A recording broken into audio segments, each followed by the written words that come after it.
Ukraine पर रूसी जारहियत का आज 22वां रोज है। चेर्निहिव, मरफाकेव, मारिउपोल में रूसी फौज ने ताज़ा हमले किए हैं। चेर्निहिव में किए गए हमले में 13 शहरी हलाक हो गए। मरफा में एक तालीमी इदारे पर रूस ने मिसाइल से हमला किया, जिसके नतीजे में स्कूल की इमारत को तबाह हो गई। उधर केव में हुए हमले में एक शहरी हलाक जबकि मुतादिद जख्मी हुए हैं। इस बीच मारिउपोल और खार्किव में रूसी बमबारी जारी है। मारिउपोल से 300 शहरियों को निकाला गया है। मारिउपोल में ही रूस ने थिएटर को निशाना बनाया था, जिसमें 1000 से ज्यादा अफराद पनाह लिए हुए थे। रेड क्रॉस ने इमदादी ग्रुप से मारिउपोल में फौरी तौर पर इमदादी सरगर्मियां फराहम कराने की अपील की है। हालांकि मारिउपोल ने इस हमले की तरदीद की है। इस दौरान यूक्रेनी सदर ने मुल्की सूरत हाल, 9/11 और पर्ल हार्बर जैसे कहकर अमरीकी कांग्रेस से इमदाद तलब की है। बरतानिया ने कहा कि रूस और बेलारूस के साथ टैक्स ताउन पर रोक लगाने का फैसला किया गया है। इसके अलावा यूके ने यूक्रेनी मुहाजिरीन के लिए मुफ्त में हेल्थ केयर की सहूलत फराहम करने का ऐलान किया है।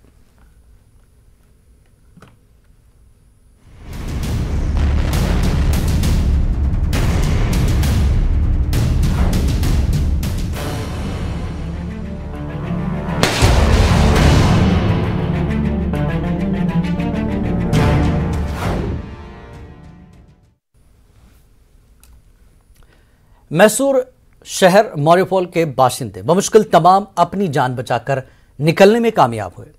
ये लोग तहखानों में छुपे हुए थे, जहां न रोशनी थी, न पानी और न गर्मी का कोई इंतजाम, और बाहर रूसी गोलाबारी और बमबारी जारी थी। ऐसे में जान बचाकर निकलना किसी मौजज़े से कम नहीं है।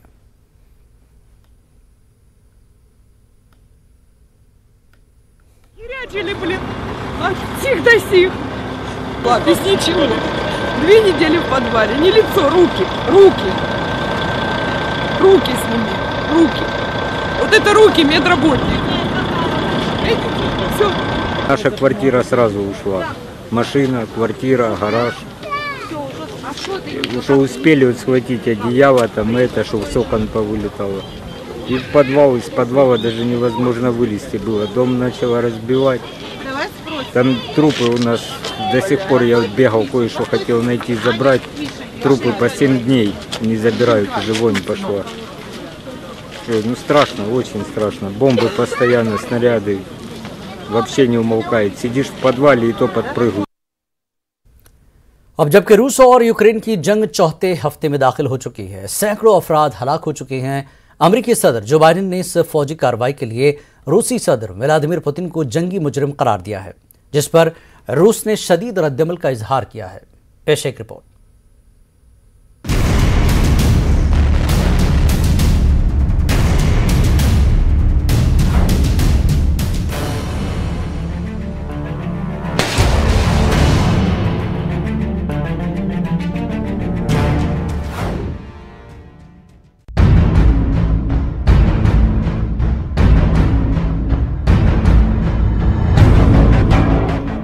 यूक्रेन की जानिब से आलमी अदालत इंसाफ में रूसी हमलों के खिलाफ दरख्वास्त पर फैसला सुनाते हुए आलमी अदालत इंसाफ ने रूस को यूक्रेन पर हमला फौरी रोकने का हुक्म दिया है। अदालत ने अपना फैसला सादिर करते हुए कहा कि रूस यूक्रेन में फौजी ऑपरेशन को फौरन बंद कर दे, वरना वो मजीद अलग थलग पड़ जाएगा। तो दूसरी तरफ अमेरिका और रूस के ताल्लुकात में कशीदगी मुसलसल बढ़ती जा रही है। सिफारती हल के इम्कानात कमजोर पड़ते दिखाई दे रहे हैं। दोनों ममालिक के ताल्लुकात में बढ़ती हुई कशीदगी का अंदाजा अमेरिकी सदर जो बाइडेन के हालिया बयान से लगाया जा सकता है। अमेरिकी सदर जो बाइडेन ने रूसी सदर व्लादिमीर पुतिन को जंगी मुजरिम करार दिया है। एक तकरीब में सहाफियों के सवालात के गैर रस्मी जवाबात में अमेरिकी सदर ने कहा कि वो समझते हैं कि पुतिन जंगी मुजरिम हैं।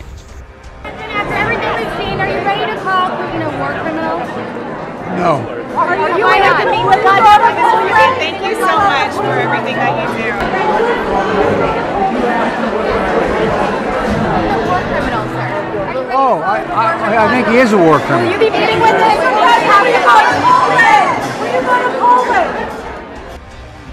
ये पहला मौका है जब जो बाइडेन ने पुतिन के लिए ऐसा तबसरा किया है। बाइडेन के इस बयान के बाद व्हाइट हाउस का बयान सामने आया, जिसमें कहा गया कि बाइडेन दिल से ये बात बोल रहे थे। The president's remarks speak for themselves. He was speaking from his heart and speaking from what he's seen on television, which is barbaric actions by a brutal dictator through his invasion of a foreign country. There is a legal process that continues to be underway at the State Department. That's a process that they would have any updates on. रूस ने Joe Biden के बयान पर शदीद रद्द-ए-अमल देते हुए बयान को मुस्तरद कर दिया। रूसी सदर के तर्जुमान ने कहा है कि बयानबाजी ऐसे मुल्क का सरबराह कर रहा है जिसके बमों से दुनिया भर में लाखों अफराद हलाक हो चुके हैं। तर्जुमान ने यह भी कहा कि इस तरह की बयानबाजी नाकाबिल कबूल और नाकाबिल माफी है। यूक्रेन की मदद के तौर पर अमेरिका रूसी हमले का मुकाबला करने के लिए यूक्रेन को $800 मिलियन की इजाफी रकम दे रहा है। इस इमदाद के तहत यूक्रेन को ड्रोन और तैयारा शिकन हार्डवेयर फराहम किए जाएंगे। बाइडेन ने कहा कि हम यूक्रेन को जंग लड़ने और अपना दिफा करने के लिए हथियार दे रहे हैं क्योंकि अभी और भी मुश्किल दिन आने वाले हैं।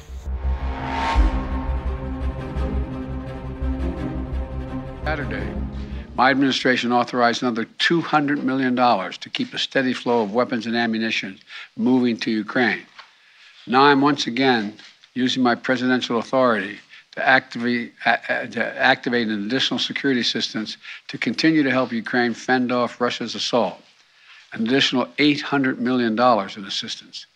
That brings the total of new U.S. security assistance to Ukraine to $1 billion just this week. These are direct transfers of equipment from our Department of Defense to the Ukrainian military to help them as they fight against this invasion.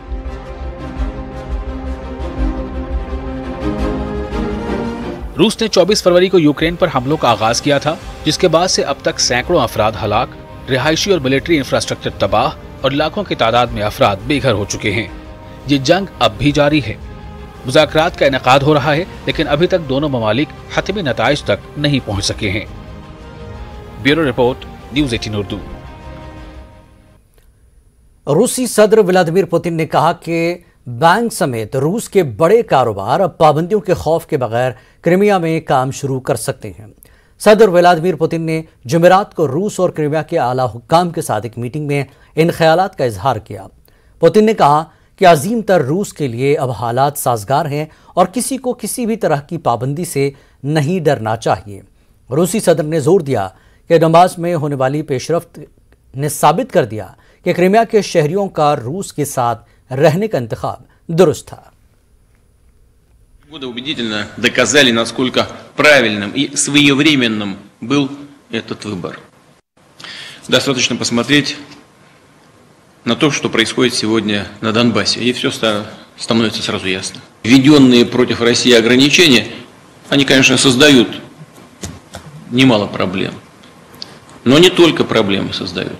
Они открывают для нас новые возможности, в том числе сейчас есть все условия для того, чтобы крупные российские бизнес-структуры, которые, прямо скажем, раньше опасались каких-то санкционных мер.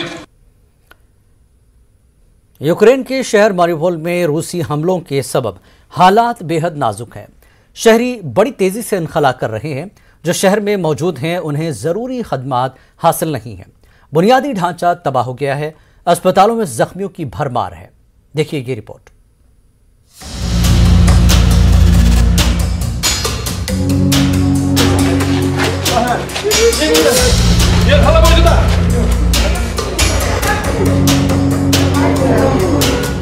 Ukraine का महसूर बंदरगाही शहर मारिउपोल का एक अस्पताल मरीजों से भरा हुआ है, जिसका मकसद कभी भी ऐसे हालात से निपटना नहीं था। यह अस्पताल उन चंद बाकी ढांचों में से एक है जो तोप खाने के गोलों से जख्मी अफराद का इलाज कर रहा है। रूसी बमबारी के बाद दूसरे अस्पताल मुकम्मल तौर पर तबाह है।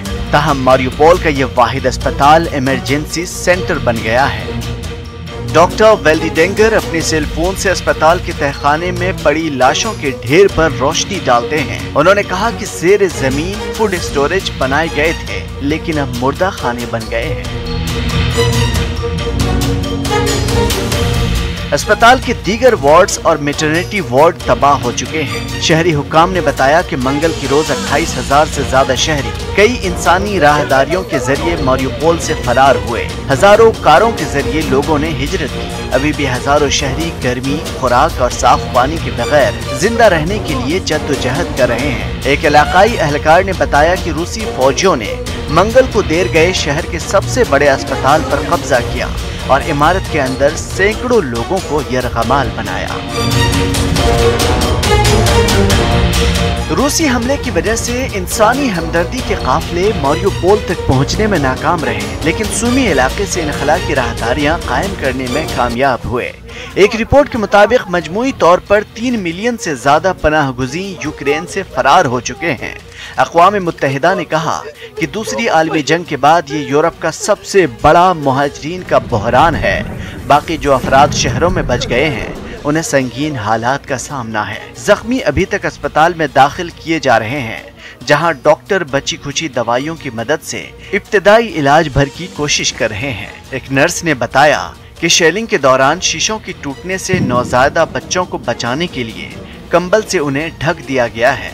रूसी फौजियों के ज़चगी वार्ड पर बमबारी के नतीजे में हमला ख्वातीन और नौज़ायदा बच्चों को अस्पताल से निकाल दिया गया था। जहां रूसी अफवाज ने यूक्रेन के शहरों पर अपने हमले में तेजी लाई है, वहीं सफारती सरगर्मियां भी तेज हो गई हैं। रूसी और यूक्राइनी मुज़ाकरातकारों ने बुध को बातचीत के चौथे दौर के बाद दोबारा मुलाकात पर इत्तफाक किया, जिसे यूक्रेन के सदर ज़ेलेंस्की ने पिछली मुलाकातों के मुकाबले में ज्यादा हकीकत पसंदाना करार दिया। Bureau report, news 18 Urdu. बरतानिया के वज़ीर दिफा ने जुमेरात को कहा कि बरतानिया रूस के यूक्रेन पर हमले के पेश नज़र नेटो के इत्तेहादी पोलैंड में मिसाइल डिफेंस सिस्टम नस्ब करेगा। पोलैंड के दौरे के दौरान वज़ीर दिफा बेन वेल्च ने कहा कि बरतानिया तकरीबन 100 एहलकारों के साथ स्काई सेबर दरमियाने फासले तक मार करने वाला anti air missile system Poland भेज रहा है। उन्होंने कहा कि यह इकदाम इस बात को यकीनी बनाने के लिए है कि हम पोलैंड की फ़ज़ाई हदूद को रूस की जानिब से मज़ीद जारहियत से बचाने के लिए उनके शाना बशाना खड़े हैं। यह फैसला पोलैंड की सरहद से चंद मील के फासले पर यूक्रेन के शहर यावरियो में एक फौजी अड्डे पर रूसी मिसाइलों के हमले के चंद दिन बाद आया है। रूस के वज़ीर ख़ारजा सरगेई लारोफ ने मॉस्को में मुत्तहदा अरब अमारात के वज़ीर ख़ारजा अब्दुल्ला अल निहान के साथ बातचीत के दौरान कहा कि रूस यूक्रेन के तनाज़े पर मुत्तहदा अरब अमारात के मुतवाज़न और मारूज़ी मौक़िफ़ के लिए शुक्रगुजार है। लारोफ ने कहा कि बैनुल-अक़वामी मामलात में आज का पहला मौजू यूक्रेन की सूरत हाल है। इसके अलावा दीगर बैनुल-अक़वामी उमूर में मशरिक़ वस्ता और शिमाली अफ्रीका के हालात भी बात हो गई। Обсудим сегодня по традиции международную проблематику, включая различные ситуации на Ближнем Востоке, на севере Африки. Ну и темой номер один сегодня в международных делах является ситуация на Украине. И я расскажу о тех действиях, которые предпринимает Российская Федерация, чтобы решить те проблемы, которые там накапливались годами. И хочу одновременно выразить признательность за вашу взвешенную, сбалансированную, объективную позицию по этой ситуации. बरतानवी वज़ीर-ए-आज़म बोरिस जॉनसन के सऊदी अरब के दौरे के मौके पर दोनों मुल्कों के दरमियान तज़वीराती शिराकतदारी को काउंसिल के क़याम का समझौता तय पाया गया है। सऊदी वली अहद शहजादा मोहम्मद बिन सलमान से रियाज में बरतानवी वज़ीर-ए-आज़म बोरिस जॉनसन ने मुलाकात की है और दोनों मुल्कों के दरमियान दो तरफ़ा ताल्लुक़ात समेत मुख्तलिफ मौज़ूआत पर तबादला ख्याल किया है। उन्होंने इस मौके पर शिराकतदारी काउंसिल के क़याम के लिए मफाहमत की याददाश्त पर दस्तखत किए। सऊदी प्रेस एजेंसी की रिपोर्ट के मुताबिक वली अहद और जॉनसन ने यूक्रेन में जारी जंग समेत ताज़ा इलाक़ाई और बैनुल-अक़वामी सूरत हाल पर बातचीत की है। उन्होंने मुख्तलिफ शोबों में दो तरफ़ा ताउन को मजबूत बनाने के तरीक़ों पर गुफ्तगू की है।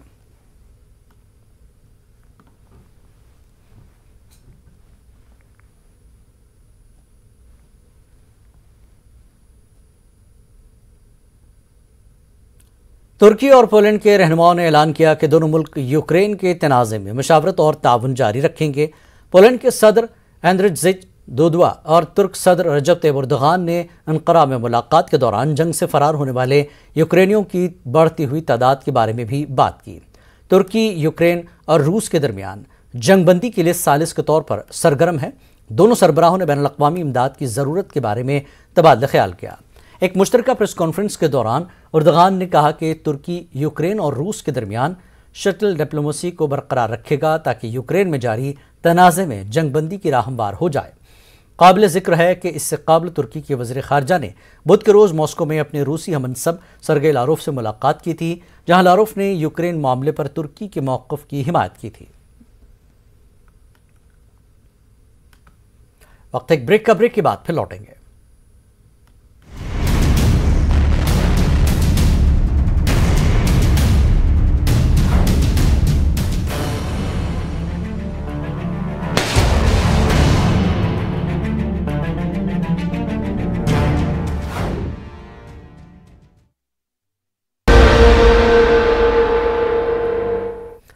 पोलैंड की कैरोलिना ब्लास्का मिस वर्ल्ड 2021 बन गई हैं। मिस वर्ल्ड 2019 जमाइका की टोनियन सिंह ने उन्हें 17वीं मिस वर्ल्ड का ताज पहनाया। जीत के बाद मिस वर्ल्ड के ऑफिशियल इंस्टाग्राम पेज ने कैरोलिना ब्लास्का, श्रीसेनी और ओलिविया व्यास की जीत का जश्न मनाते हुए एक वीडियो पोस्ट किया। वीडियो में दिखाया गया कि किस तरह खुशी और जोश की वजह से कैरोलिना कुछ नहीं बोल पा रही हैं। New Miss World, and as Poland.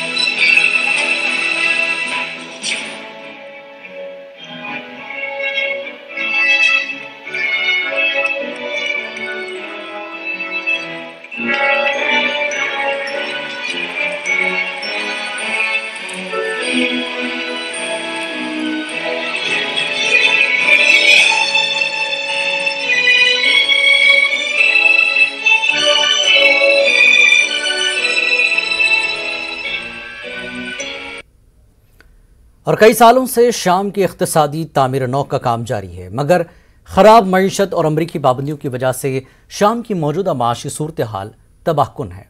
देखिए ये रिपोर्ट।